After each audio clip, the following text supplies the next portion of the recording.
নমস্কার। প্রখ্যাত বিজ্ঞানী আচার্য প্রফুল্লচন্দ্র রায়ের আত্মচরিতের অষ্টাবিংশ পরিচ্ছেদের প্রথম অংশ আমরা আগের ভিডিওতে পড়েছি। আজকে আমরা সরাসরি এই অষ্টাবিংশ পরিচ্ছেদের শেষ অংশটুকু পাঠের মধ্যে ঢুকে যাব। বার্নার্ডোস হোমস, যক্ষা নিবাস, শহরের জনবহুল অঞ্চলে নতুন পার্ক, কৃষির উন্নতি, গোজাতির উন্নতি, এইসব কাজে পাশ্চাত্যের দাতারা প্রতিনিয়তই অর্থ দান করিতেছেন। আর আমাদের দেশে ধনী ব্যবসায়ীদের শিক্ষা দীক্ষা নাই, তাহাদের দৃষ্টি অনুদার, সংকীর্ণ। তাহারা বহু অর্থ ব্যয় করিয়া যেসব মন্দির নির্মাণ বা সংস্কার করে, সেগুলি কেবল চরিত্রহীন পুরোহিত এবং গাঁজাখোর বাবাজি ও সাধুদের আড্ডা। ভারতের মধ্যে কেবল একটি সম্প্রদায় ব্যবসা বাণিজ্যে প্রভূত উন্নতি করিয়াছে। পক্ষান্তরে শিক্ষা সংস্কৃতিতেও তাহারা উন্নত। তাহাদের মধ্যে বহু দাতা ও দেশ হিতৈষীর উদ্ভব হইয়াছে। আমি বোম্বাইয়ের পার্সিদের কথা বলিতেছি। তাহাদের সংখ্যা অতি অল্প, মোট 1 লক্ষের বেশি নহে। কিন্তু এই ক্ষুদ্র সম্প্রদায়ের মধ্যে উদার দৃষ্টি, শিক্ষা, সংস্কৃতি, বদান্যতার অভাব নাই। ইংরাজ ও আমেরিকান লোকহিতৈষী দাতাদের সঙ্গে তাহাদের তুলনা করা যাইতে পারে। জে.এন. টাটা, কামা জিজি ভাই, ওয়াদিয়া প্রভৃতি কয়েকটি প্রসিদ্ধ পরিবার ব্যতীত এমন বহু পার্সি ধনী পরিবার আছেন যাহারা দানশীলতার জন্য বিখ্যাত। গুজরাটিরা কর্মশক্তি ও লোকহিতৈষণায় পার্সিদের চেয়ে পশ্চাৎপদ নহে। বিঠল দাস ঠাকুরসি অথবা গোকুল দাস তেজপাল ব্যতিক্রম নহেন। পুরুষোত্তম দাস ঠাকুরদাসের মতো লোক স্বসম্প্রদায়ের অলঙ্কার স্বরূপ। তিনি যে কেবল বিচক্ষণ ব্যবসায়ী তাহা নহে, আধুনিক অর্থনীতিশাস্ত্রেও তাহার গভীর পাণ্ডিত্য। মারোয়ারিদের সঙ্গে তুলনায় গুজরাটিরা অধিকতর উদার দৃষ্টিসম্পন্ন এবং দেশানুরাগী।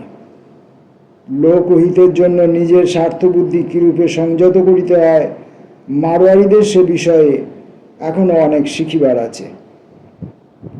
সে কেবল স্বার্থের প্রেরণায় অর্থোপার্জন করে। গুজরাটে একটি প্রচলিত কথা আছে, তমে মারোয়ারি থেই গেয়া, তুমি মারোয়ারি হইয়াছ। ইহা তিরস্কার বাক্যরূপে ব্যবহৃত হয়।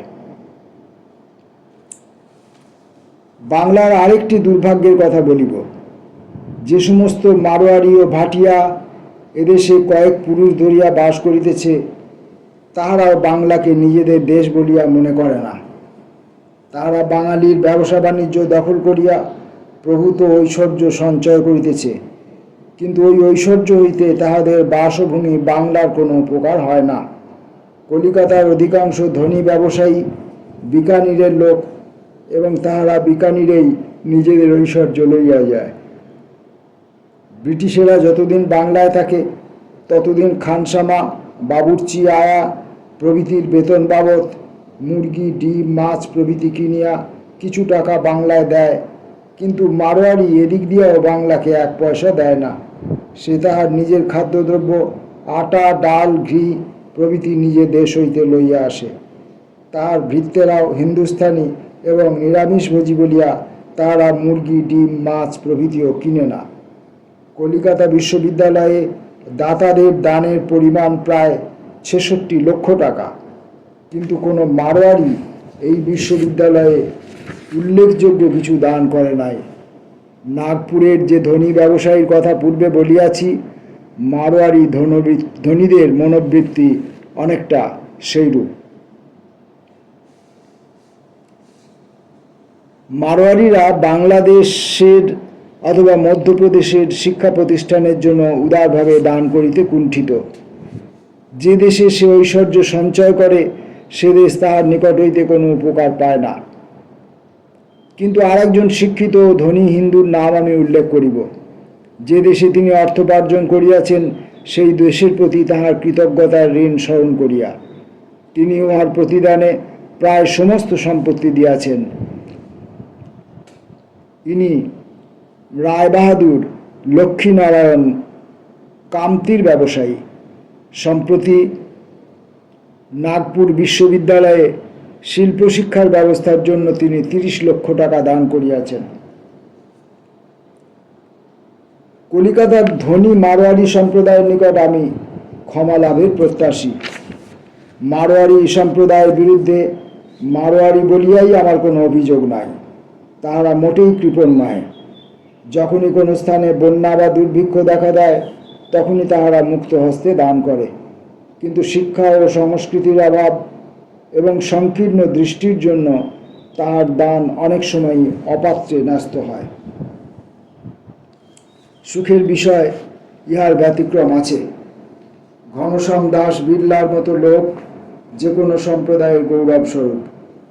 ভারতের আর একজন মহৎ সন্তান, যিনি দেশপ্রেম, অতুলনীয় ত্যাগ ও অশেষ বদান্যতায় দেশবাসীর চিত্তে স্থায়ী আসন অধিকার করিয়াছেন, সেই শেঠ যমুনালাল বাজাজও এই মারোয়ারি সম্প্রদায়ের লোক। আশার কথা, মারোয়ারিদের মধ্যে বিশেষভাবে আগরওয়ালা শাখার মধ্যে ধীরে ধীরে নবজাগরণ হইতেছে। সম্প্রতি আমি কয়েকজন তরুণ মারোয়ারি সংস্পর্শে আসিয়াছিলাম। তাহারা মহাদন্তকরণ বিশিষ্ট এবং ভবিষ্যতে মারোয়ার, বিকানির, যোধপুরের মুখ উজ্জ্বল করিবে, কিন্তু বর্তমানে তাহাদের কোনো প্রতিষ্ঠা নেই। এই ছত্রগুলি 2 বৎসর পূর্বে লিখিত হয়। সম্প্রতি একটি ঘটনা ঘটিয়াছে, যাহা হইতে আমার পূর্বোক্ত অভিযোগগুলি প্রমাণিত হইবে। পিলানি শহর জয়পুরের মহারাজা বাহাদুরের আগমনে সরগরম হইয়া ওঠে। গত 6 ডিসেম্বর তারিখে উক্ত শহরে নতুন বিড়লা কলেজ ভবনের প্রতিষ্ঠা উপলক্ষেই মহারাজার আগমন ঘটিয়াছিল।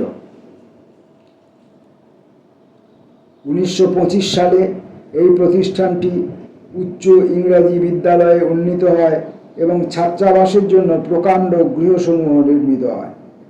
রাজা বলদেও দাস বিড়লা এই বিদ্যালয়ের একটি পরিকল্পনা প্রস্তুত করেন এবং উহার ব্যয় নির্বাহের জন্য বিড়লা এডুকেশন ট্রাস্ট করেন।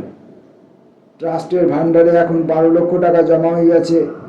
1929 সালে স্কুলটি ইন্টারমিডিয়েট কলেজে পরিণত হয়। 1930 সালে উহার সঙ্গে বাণিজ্য শিক্ষার ক্লাস যোগ করা হয়। বিড়লারা কলিকাতা বিশ্ববিদ্যালয়ের মাত্র 26,000 টাকা দান করিয়াছে, কিন্তু তাহাদের জন্মভূমিতে কলেজ প্রতিষ্ঠার জন্য তাহারা 12 লক্ষ টাকারও বেশি দান করিয়াছেন। বিড়লা ভ্রাতারা বাংলাদেশে যথেষ্ট অর্থ উপার্জন করিয়া থাকেন, কিন্তু বাংলায় বাস তাহাদের নিকট প্রবাস মাত্র। স্মরণ রাখিতে হইবে, শিক্ষা সম্প্রতি উদার দৃষ্টির দিক দিয়া বিড়লারা উচ্চ শ্রেণীর মারোয়ারি, কিন্তু তবু তাহারা তাহাদের জাতিগত সংকীর্ণতা এবং গ্রাম্য অনুদার ভাব ত্যাগ করিতে পারেন না। হিন্দু রক্ষণশীলতার পুনরুদ্ভূদয় ভারতের উন্নতির পক্ষে বাধাস্বরূপ। আমাদের বহু হিন্দু পুনরুত্থানবাদীরা গীতায় উচ্চাঙ্গের অধ্যাত্ম তত্ত্ব সম্বন্ধে বক্তৃতা করিবেন। হিন্দু ধর্মের সার্বভৌমিক উদারতা এবং অন্য ধর্মের চেয়ে তাহার শ্রেষ্ঠতার ব্যাখ্যা করিবেন, অস্পৃশ্যতার তীব্র নিন্দা করিবেন।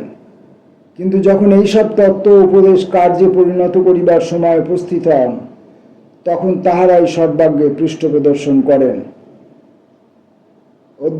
অধ্যাপক ওয়াদিয়া বলিয়াছেন, আমাদের বৈজ্ঞানিকেরা হিন্দু ধর্মের উদারতা সম্বন্ধে অজস্র শ্লোক উদ্ধৃত করেন, কিন্তু কেহ সেগুলি আন্তরিক বলিয়া গ্রহণ করেন, তবে তিনি একান্তই নিরাশ হইবেন। উদ্ধৃত শ্লোকগুলি কেবল লোক দেখানোর জন্য, কাজ করিবার জন্য নহে।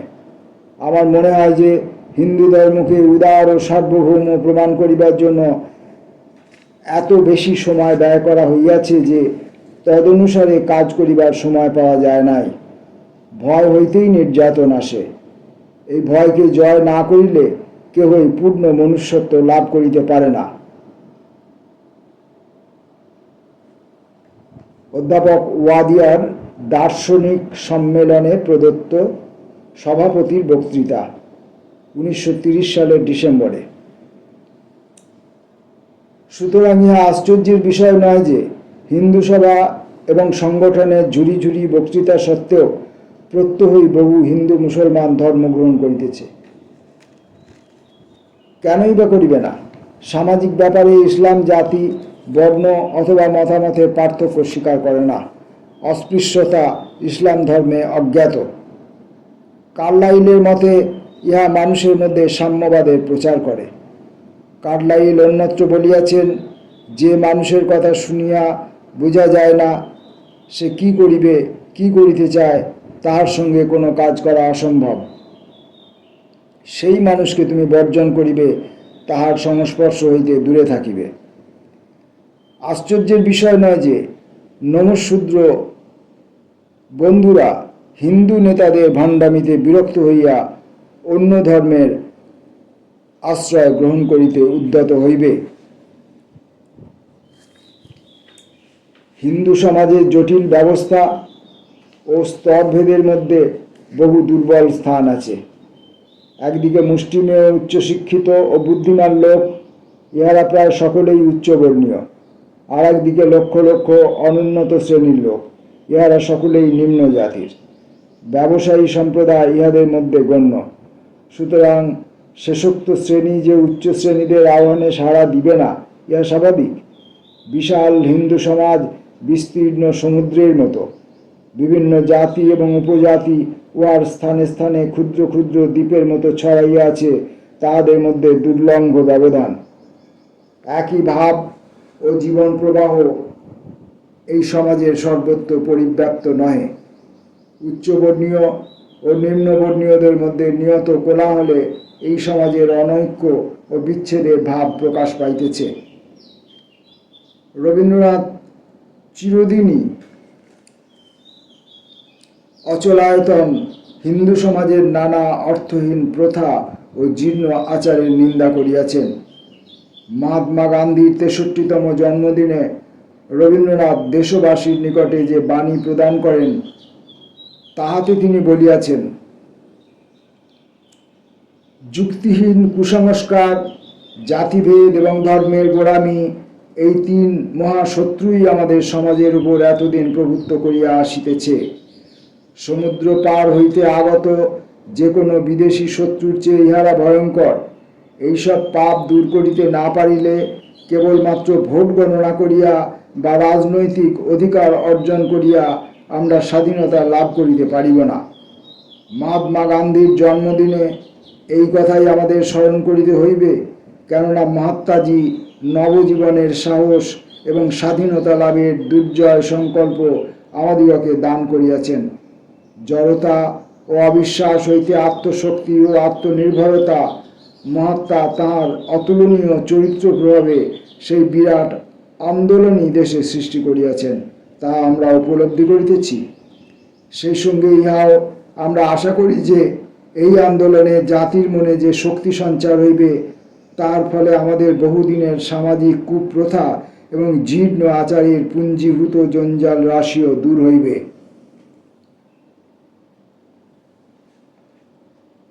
মহাত্মা গান্ধীর 63তম জন্মদিনে রবীন্দ্রনাথের প্রদত্ত ভাষণের একটি অংশ।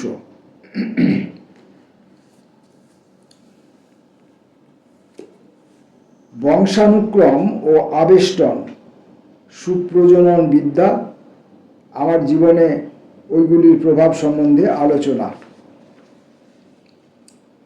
একটি দরিদ্র কৃষক বালিকা তার পিতার মেষপাল চড়াইতে চড়াইতে এক অতিপ্রাকৃত দৃশ্য দর্শন করিল। সে স্পষ্ট দৈববাণী শুনিতে পাইল।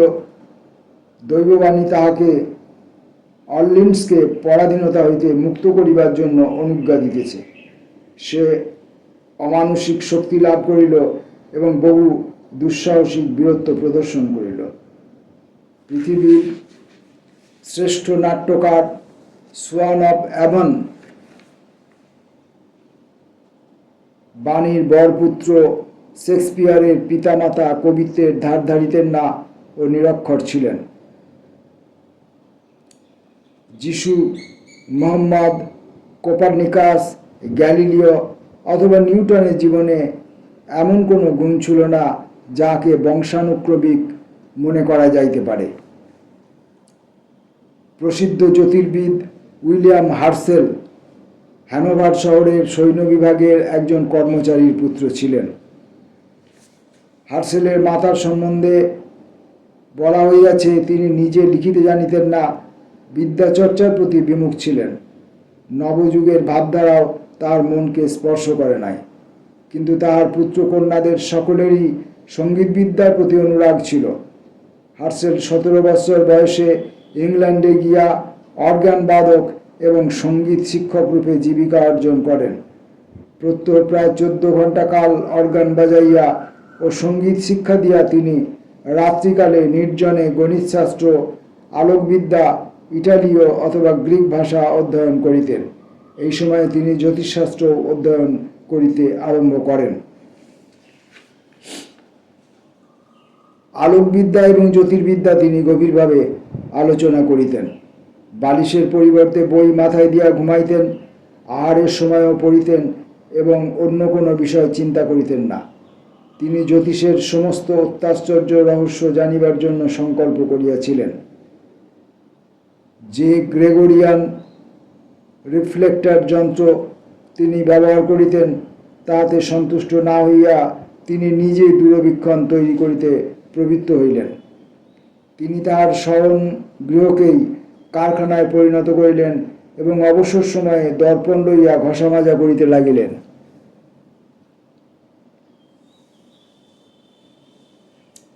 সঙ্গীত সম্বন্ধে প্রতিভার পশ্চাতে বংশানুক্রমিক গুণ থাকা চাই, একথা হ্যান্ডেলের জীবনে প্রমাণিত হয় না। তার পরিবারের কেউই সঙ্গীত বিদ্যা জানিত না, বরং হ্যান্ডেলের পিতামাতা তাহার বাল্যকালে তাহাকে গান বাজনা করিতে দিতেন না। কিন্তু তৎসত্ত্বেও হ্যান্ডেল সমস্ত বাধা বিঘ্ন অতিক্রম করিয়া 8-9 বৎসর বয়সে সুরশিল্পী হইয়া উঠিলেন। রামমোহন রায় গোঁড়া ব্রাহ্মণ পরিবারে জন্মগ্রহণ করেন। ওই সময় সমাজে অজ্ঞতা, কুসংস্কার, গোঁড়ামি প্রবল ছিল। কৈশোর বয়সেই একেশ্বরবাদ সম্বন্ধে তিনি পার্সিতে একখানি পুস্তিকা লেখেন। উহার ভূমিকা ছিল আরবি ভাষায়। তাহার এই বিপ্লবমূলক সামাজিক মতবাদের জন্য তিনি পিতৃগৃহ হইতে বিতাড়িত হইলেন। এইরূপে অসংখ্য দৃষ্টান্ত দেওয়া যাইতে পারে। বস্তুত গ্যালটন, কার্ল পিয়ারসন প্রভৃতি বংশানুক্রমিক বিদ্যার ব্যাখ্যা তারা যেখানে বংশগত গুণের একটি দৃষ্টান্ত দিবেন, তৎস্থলে তার বিপরীত 9টি দৃষ্টান্ত দেওয়া যাইতে পারে।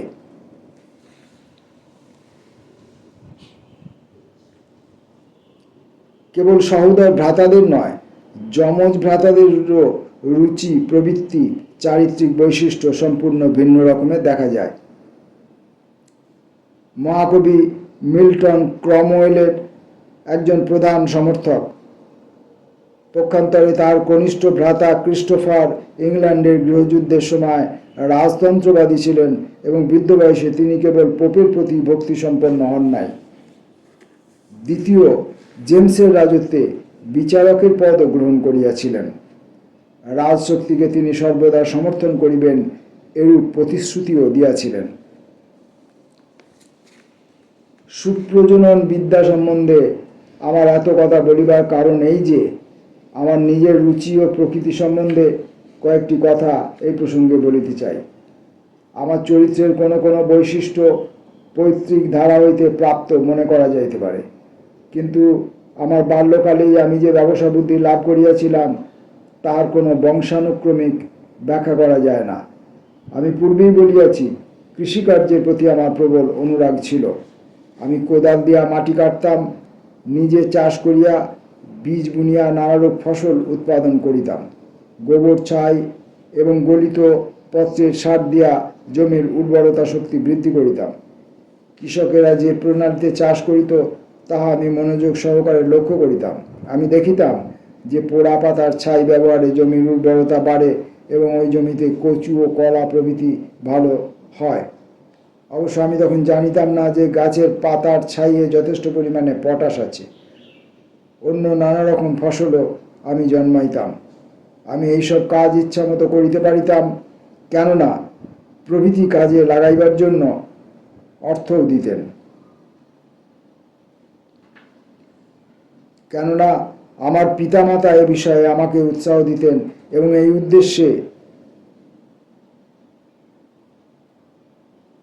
মজুর প্রভৃতি কাজে লাগাইবার জন্য অর্থও দিতেন।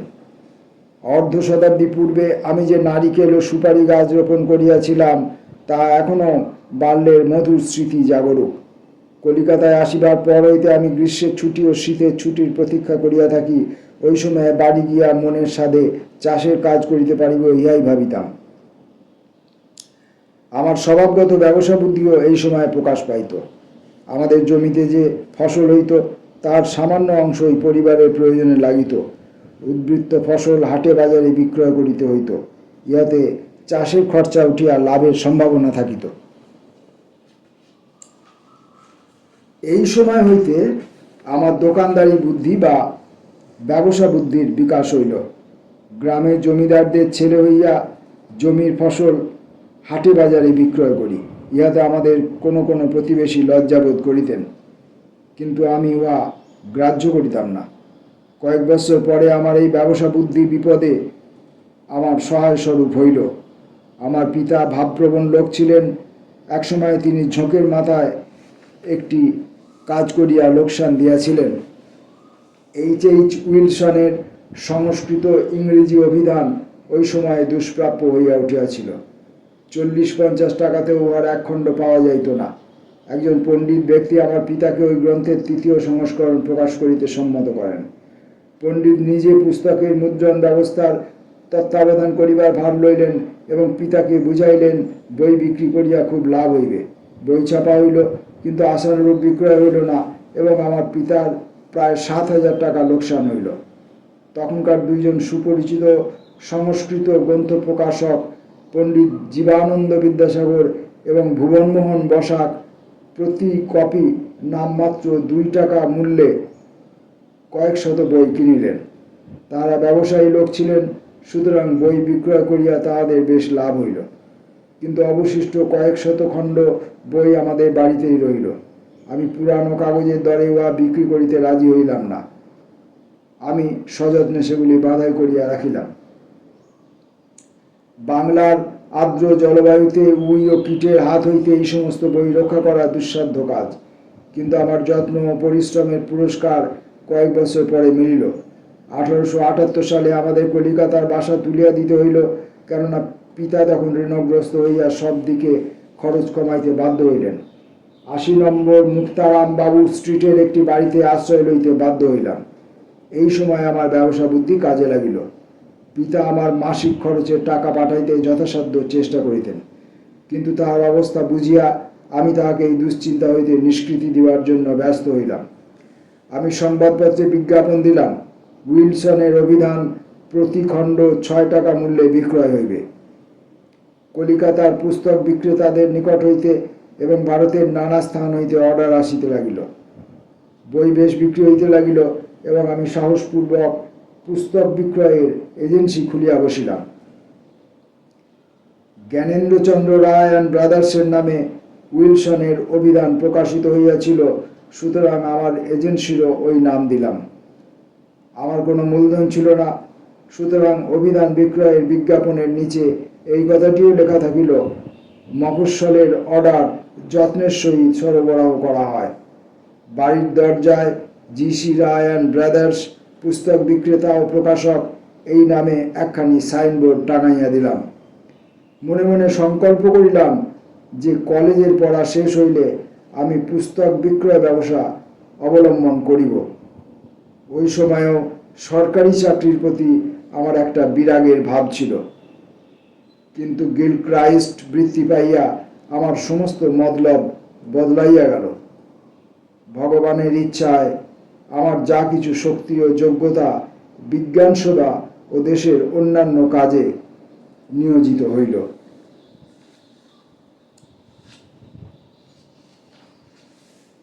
আচার্যের আত্মচরিতের ৮বিংশ পরিচ্ছেদ এই পর্যন্ত। নমস্কার।